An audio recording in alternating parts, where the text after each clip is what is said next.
Hello friends, welcome to miles to go channel once again. കഴിഞ്ഞ എപ്പിസോഡിൽ നമ്മൾ നോങ്നൂഷ് ഗാർഡനിലെ കാഴ്ചകൾ ഇങ്ങനെ കണ്ടുകൊണ്ടിരിക്കുകയായിരുന്നു. പ്രധാനമായും ഉദ്യാനത്തിൻ്റെ കാഴ്ചകളായിരുന്നു അത്. ഇനി ഇവിടെ രണ്ട് പ്രധാനപ്പെട്ട ഷോകളുണ്ട്. ഒന്ന് എലിഫന്റ് ഷോ, അതുപോലെ തായ് നൃത്തരൂപങ്ങളും. അപ്പോൾ നമുക്ക് ആ കാഴ്ചകളിലേക്ക് കടന്നാലോ.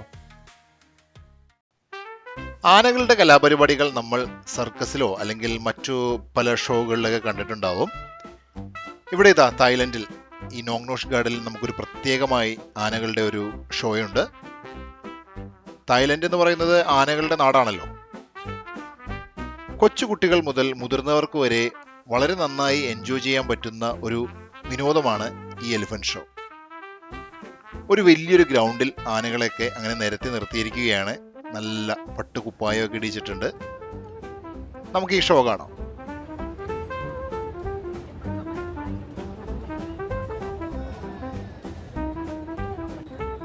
നല്ല നീളമുള്ള കൊമ്പുള്ള കൊമ്പനാനയും പിടിയാനയും അതുപോലെ കുട്ടിക്കുറുമ്പൻ കുഞ്ഞാനകളും ചേർന്ന ഒരു വലിയ സംഘം തന്നെയാണ് ഇവിടെയുള്ളത്. കാണാൻ തന്നെ നല്ല രസമാണ് അവരിങ്ങനെ നിരന്ന് നിൽക്കുന്നത്. കാണികളൊക്കെ സീറ്റിൽ വന്ന് ഇരുന്നു തുടങ്ങി. അപ്പോൾ ഷോ തുടങ്ങുന്നതിന് മുമ്പ് ആനകളെല്ലാം സൈഡിൽ വന്ന് എല്ലാ കാണികളെയും അഭിവാദ്യം ചെയ്യുകയാണ്. ഇതിനെ പരിശീലിപ്പിക്കുന്നവർ ഇവിടുത്തെ തൊഴിലാളികളാകാം. അവർ വന്ന് ആനയുടെ കൂടെ നിന്ന് നമുക്ക് വേണമെങ്കിൽ ഫോട്ടോ എടുക്കാനൊക്കെ സഹായിക്കുന്നുണ്ട്. അങ്ങനെ ഷോ തുടങ്ങാനുള്ള സമയമായിരിക്കുന്നു.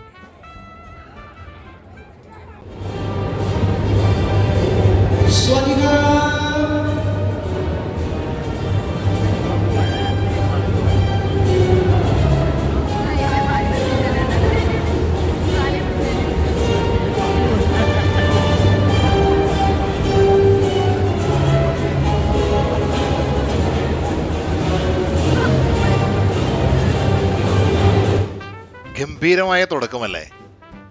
ട്രെയിനർമാരുടെ ഇൻസ്ട്രക്ഷൻസ് കിട്ടിയ പാടെ ഇന്ന് പങ്കെടുക്കുന്ന എല്ലാ ആനക്കുട്ടന്മാരും നിരന്ന് ആ പോകുന്ന കാഴ്ച, വാലെ പിടിച്ചുള്ള പോക്ക് കണ്ടില്ലേ. അതിനുശേഷം ആ ഗ്രൗണ്ടിൻ്റെ ഫ്രണ്ടിൽ വന്നിട്ട് എല്ലാവരും നിരന്നിരിക്കുകയാണ്. തുമ്പിക്കൈയൊക്കെ പൊക്കി എല്ലാവരെയൊക്കെ കാണിച്ചു, ഞങ്ങളുടെ കായിക മത്സരങ്ങളോ അല്ലെങ്കിൽ കലാപരിപാടിയിലോട്ട് കടക്കാൻ പോവുകയാണ് എന്ന് നമ്മളോട് എല്ലാവരോടും പറയുകയാണത്.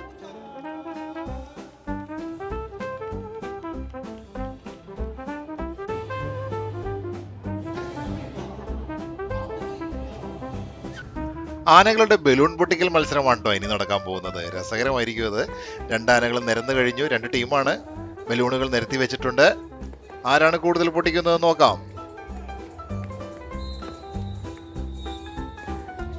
ബലൂൺ കൊണ്ടുള്ള വേറൊരു മത്സരമാണ് ഇനി.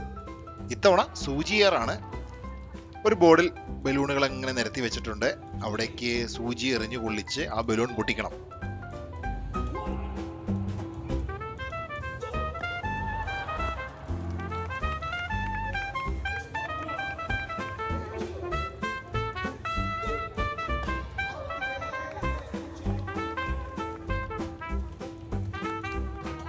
ഇവിടെ കായിക താരങ്ങൾ മാത്രമല്ല, കലാകാരന്മാർ കൂടിയുണ്ട്.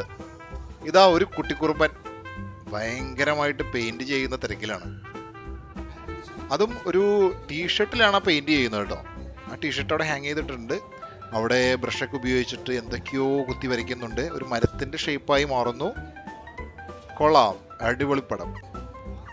അതിനുശേഷം കാണികളെ വന്നിട്ടൊരു കൊമ്പ് കുലുക്കി മസ്തകമൊക്കെ കുലുക്കി ഒരു സ്നേഹപ്രകടനമുണ്ട്. അതൊന്ന് കാണേണ്ട കാഴ്ച തന്നെയാണ്.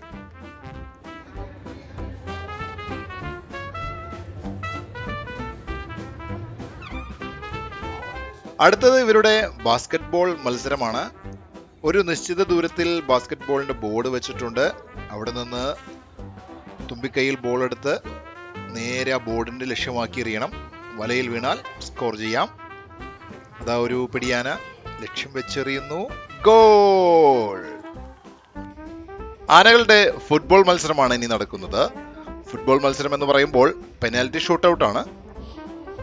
രണ്ടാനകളും അവിടെ നിരന്നു കഴിഞ്ഞു. Goal post ready.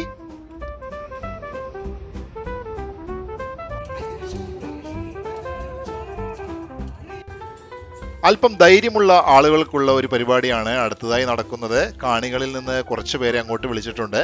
ഗ്രൗണ്ടിൽ അവർ പല ഭാഗത്തായിട്ട് കിടക്കുന്നു. ഇനിയാണ് യഥാർത്ഥ ഷോ നടക്കുന്നത്. ആനകൾ 2 നിരയിലോ 3 നിരയിലോ ആയിട്ട് നിൽക്കുന്നുണ്ട്. ഇവരെ ക്രോസ് ചെയ്ത് ആനകൾ കടന്നു പോകും. അപ്പോൾ ഒരു പേടിയായിരിക്കും കിടക്കുന്നവർക്ക് മേത്ത് ചവിട്ടുമോ എന്നുള്ളത്. കൊള്ളാം അല്ലേ? അതാ ഒരാൾ വീണ്ടും അവിടെ കിടക്കുന്നുണ്ട്, എഴുന്നേറ്റ് പോയിട്ടില്ല. ഓ, ഇത് വേറൊന്നിനുമല്ല, നമ്മുടെ ആന ഒരു മസാജ് ചെയ്യാൻ കൂടി വന്നിരിക്കുകയാണ്. എന്ത് രസമല്ലേ? അയാളെ പതുക്കെ കാലുകൊണ്ട് അവിടെ വെക്കുന്നു, മസാജ് ചെയ്യുകയാണ്. വളരെ രസകരമായ നിമിഷങ്ങളാണ് ഇപ്പോൾ കടന്നുപോയത്. ആനകളുടെ കളികൾ ഇങ്ങനെ കണ്ടുകൊണ്ടിരിക്കാൻ അത് കുട്ടികൾക്ക് മാത്രമല്ല, നമ്മൾക്ക് മുതിർന്നവർക്കും നന്നായിട്ട് ഇഷ്ടപ്പെടും. 5 വയസ്സിന് മുകളിലുള്ള കുട്ടികളാണെങ്കിൽ വളരെ അവർക്ക് കൗതുകകരമായിട്ട് തോന്നുന്ന ഒരു കാര്യം തന്നെയാണിത്. ഇനി ഞങ്ങൾ പോകുന്നത് മറ്റൊരു ഷോ കാണാനാണ്. ഈ ടിക്കറ്റിൽ തന്നെ അതുണ്ട്. തായ്ലൻഡിൻ്റെ തനത് നൃത്തരൂപങ്ങൾ കാണാനുള്ള ഒരു ടിക്കറ്റാണ്. ആ ഷോയിലെ കാഴ്ചകളിലേക്ക് നമുക്ക് കിടക്കാം.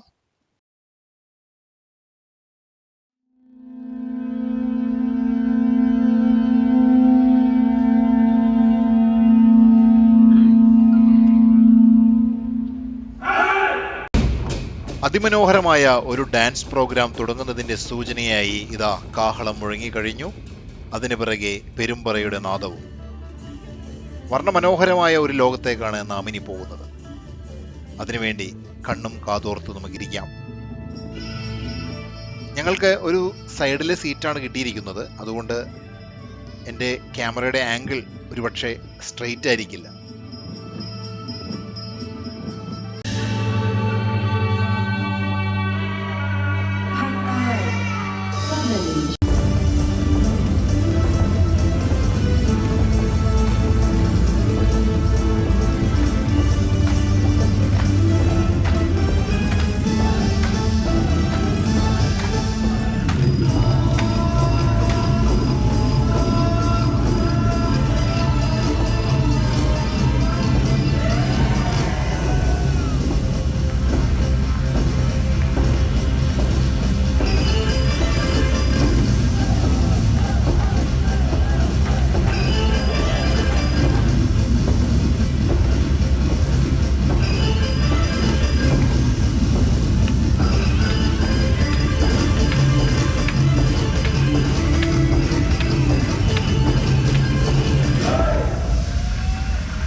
അതാ ഒരു കൂട്ടം നർത്തകർ ഒരു ഡ്രാഗന്റെ മോഡലുമായിട്ട് സ്റ്റേജിലേക്ക് വരുന്നു. നർത്തകിമാർ മുന്നിലും നർത്തകർ ആ ഡ്രാഗൺ ചുമന്നുകൊണ്ടും സ്റ്റേജിലേക്ക് എത്തിയിരിക്കുന്നു. തായ് സംസ്കാരത്തിന്റെ ഭാഗമായിട്ടുള്ള അല്ലെങ്കിൽ അവരുടെ ചരിത്രമുണർത്തുന്ന കഥകളും ഇതിഹാസ കഥകളെ ആസ്പദമാക്കിയുള്ള ആവിഷ്കാരങ്ങളാണ് ഇവിടെ ഡാൻസ് രൂപത്തിൽ അവതരിപ്പിക്കുന്നത്. ഏകദേശം നമ്മുടെ ബാലെ അങ്ങനെയൊക്കെ നമ്മൾ കണ്ടിട്ടില്ലേ, അതുപോലെ തന്നെയാണ് ഇതും. ബാക്ക്ഗ്രൗണ്ടിലൊക്കെ നല്ല നല്ല സ്ക്രീനുകളൊക്കെ സെറ്റ് ചെയ്ത് ഗംഭീരമായ കാഴ്ച തന്നെയാണ് ഇത് നമുക്ക് നൽകുന്നത്.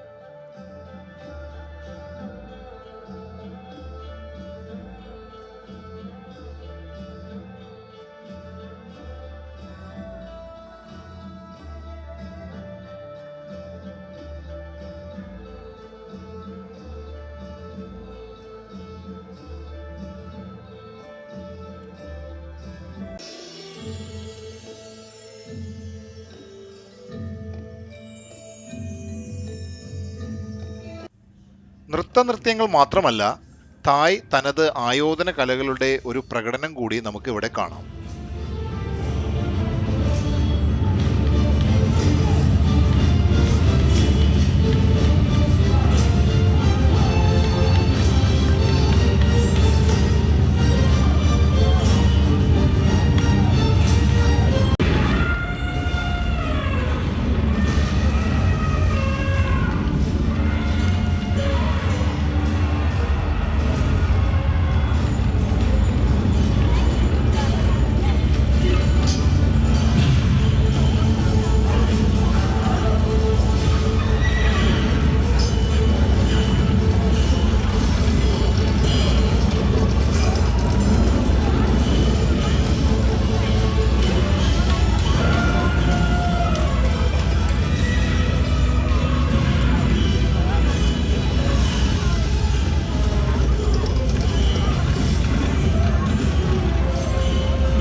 ആഹാ, എന്തൊരു യുദ്ധമായിരുന്നു! ആനകളൊക്കെ സ്റ്റേജിൽ വന്ന് ആനപ്പുറത്തിരുന്നു കൊണ്ട് യുദ്ധം ചെയ്യുക.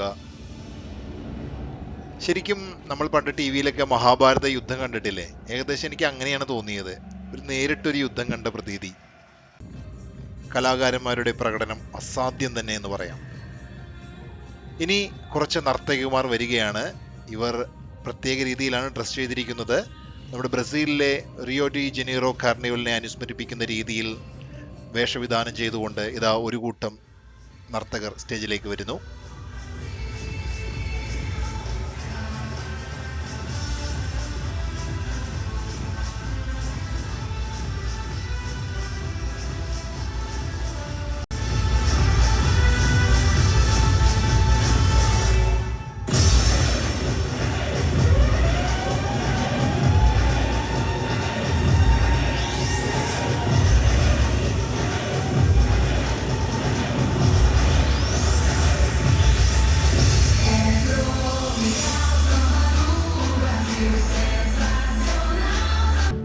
പല രാജ്യങ്ങളിലെയും നൃത്തരൂപങ്ങളാണ് ഇവിടെ പ്രദർശിപ്പിക്കുന്നത്. ഇതാ ഇനി ഇന്ത്യയുടെ തുടങ്ങുകയാണ്. ഇന്ത്യയുടെ ഇപ്പോഴും ആ ഒരു ബോംബെ സ്റ്റൈലിൽ, അതായത് ലേല മിലേല എന്നുള്ള പാട്ടൊക്കെ വെച്ച് ഒരു ക്യാബറെ സ്റ്റൈലിലാണ് അവർ നടത്തിയത്.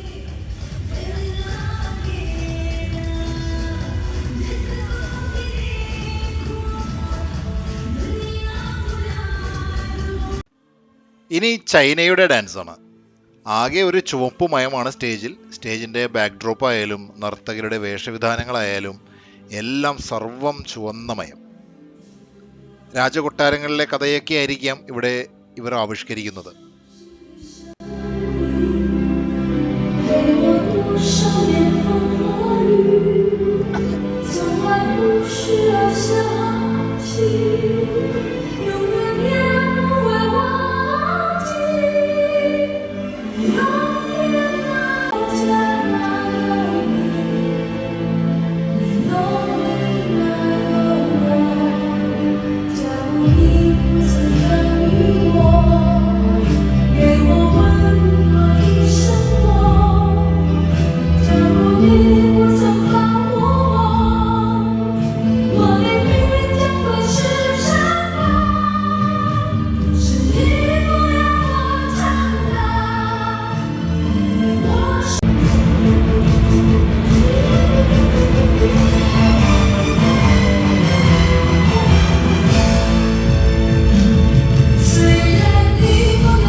ഏകദേശം 1 മണിക്കൂർ ദൈർഘ്യമുള്ള ഈ ഡാൻസ് പ്രോഗ്രാം അങ്ങനെ ഇവിടെ അവസാനിക്കുകയാണ്. ഗംഭീര പ്രകടനമായിരുന്നു കലാകാരന്മാരും നർത്തകരും എല്ലാവരും കാഴ്ചവെച്ചത്. അവർ കുറച്ചുപേർ സ്റ്റേജിൻ്റെ മുന്നിൽ വന്ന് കാണികളെ അഭിവാദ്യം ചെയ്യുന്നു. അങ്ങനെ ഞങ്ങളുടെ നോങ്നൂഷ് ഗാർഡനിലെ ഒരു ദിവസത്തെ കാഴ്ചകൾ ഇവിടെ തീരുകയാണ്. നോങ്നൂഷ് ഗാർഡനിലേക്കുള്ള ട്രിപ്പ് ഞങ്ങളുടെ ഐറ്റിനറിയിലേക്ക് ആഡ് ചെയ്യുമ്പോൾ, അതായത് പ്രിൻസ് ആണല്ലോ ഞങ്ങളുടെ എല്ലാ ഐറ്റിനറിയും സെറ്റ് ചെയ്തത്. അപ്പം ഞാൻ ആദ്യം വിചാരിച്ചത് ഇതൊരു ചെറിയൊരു ഉദ്യാനം മാത്രം, അതായത് കുട്ടികൾക്ക് സന്തോഷിക്കാൻ, അല്ലെങ്കിൽ കുറച്ച് പൂക്കളും ചെടികളൊക്കെ ഇങ്ങനെ കണ്ടു നടക്കുക, നമ്മുടെ ദുബായിലെ മെറാക്കിൾ ഗാർഡൻ പോലെ, അങ്ങനെയൊക്കെയാണ് ഞാൻ ആദ്യം വിചാരിച്ചത്. പക്ഷേ നിങ്ങൾ ഈ കണ്ട കാഴ്ചകളൊക്കെ ഇപ്പോൾ മനസ്സിലായി കാണും. നിരവധി കാഴ്ചകളുണ്ട് ഇവിടെ. അതുകൊണ്ട് തായ്ലൻഡിലേക്ക് ഒരു ട്രിപ്പ് വരുമ്പോൾ നോങ്നൂഷ് ഗാർഡൻ ട്രിപ്പ് ഒരിക്കലും നിങ്ങൾ മറക്കരുത്. അതെന്തായാലും ചെയ്യണം. ഞങ്ങൾ ആ ഉദ്യാനത്തിലെ കാഴ്ചകളൊക്കെ കണ്ടഞ്ഞ് തിരിച്ച് ഹോട്ടലിലേക്ക് മടങ്ങുകയാണ്. അങ്ങനെ പോകുന്ന വഴിക്ക് ഞങ്ങളൊരു സ്ഥലത്ത് ഇറങ്ങി. നമ്മൾ വരുന്ന വഴിക്ക് ഒരു കാഴ്ച കണ്ടിരുന്നു, കുറച്ച് ഫ്രൂട്ട്സുകളുടെയൊക്കെ മോഡലൊക്കെ തയ്യാറാക്കി വെച്ചിട്ടുള്ള ഒരു സ്ഥലം. അവിടെ ഒന്ന് ഇറങ്ങി ആ കാഴ്ചകളൊക്കെ കാണണമെന്ന് ഞാൻ മനസ്സിൽ വിചാരിച്ചിരുന്നു.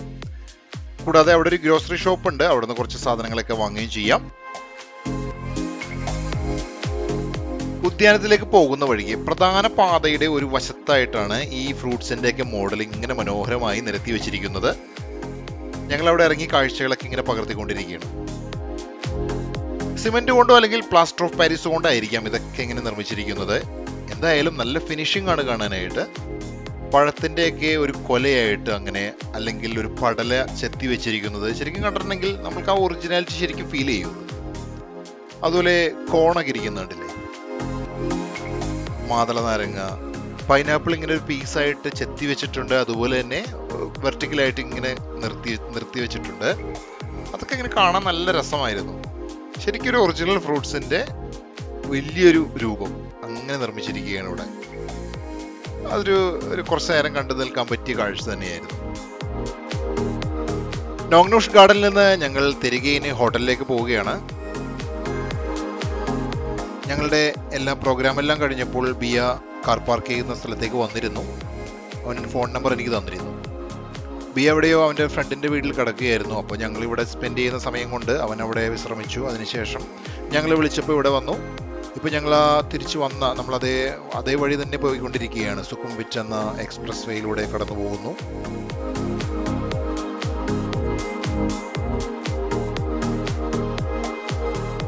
തിരികെ പോകുമ്പോൾ ഹൈവേയിൽ നിന്ന് കുറച്ച് മാറി ബിയ വേറൊരു പാതയിലൂടെയാണ് പിന്നീട് ഞങ്ങൾ ഹോട്ടലിലേക്ക് പോയത്.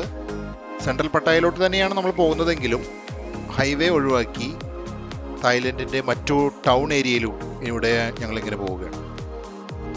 അവിടെ നിരവധി ഷോപ്പുകളും കച്ചവട സ്ഥാപനങ്ങളും അങ്ങനെയുള്ള എല്ലാ കാര്യങ്ങളും അവിടെയുണ്ട്.